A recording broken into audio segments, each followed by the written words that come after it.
you an idea, in 2016, 28.4 million cases were filed in Brazil. In 2016, 30.7 million cases were decided by our courts.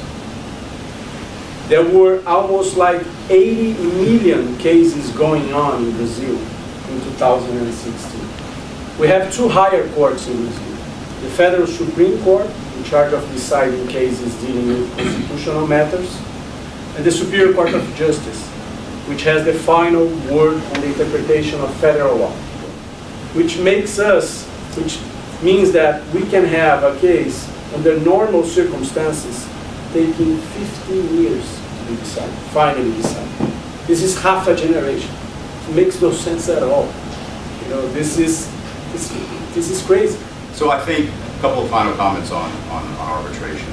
I think many clients like the neutrality, they like the ability to choose the decision makers, and they like the confidentiality of the process. So I think that arbitration will continue. We're seeing significant arbitration clauses in energy agreements, contracts with Petrobras, natural gas, infrastructure, and so I think the contractual framework is laying the groundwork for significantly more arbitration in Brazil. I've heard, of course I didn't check this information, that the reduction in 2018 was around 60% in the number of the labor lawsuits in Brazil. It's impressive. But depending on the matter, and that's a very well taken point, in labor jurisdiction you have trial courts, you have appellate courts, and you could go even to Brasilia, to the Superior Labor Court. And in labor court, you correct me if I'm wrong, but the power of the Superior Labor Court is amazing, because they almost have like legislative powers, because they issue instructions that almost like are more powerful than what the law provides. In my opinion, before a tax reform, we must have a political reform. In fact, a political reform. The big discussion among the tax reform was exactly how to divide the competence among federal government, states, and municipalities.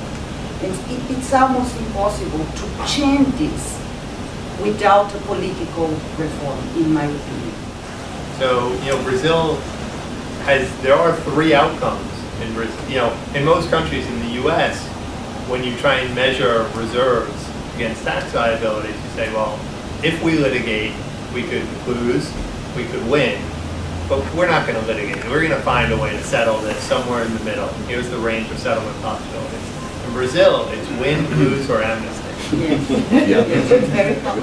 But I think before you get to the judiciary, when you look into quality at the administrative level, you've had a noticeable shift downward recently.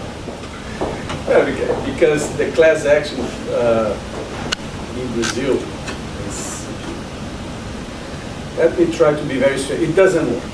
It doesn't work. Class action for example, we have different types of class actions in Brazil. It's a totally different animal if compared to the US class action. Actually, we have a different name. We call public civil action rather than class action. But after years working with US clients, I gave up this distinction. No, it's a class action, but it's slightly different.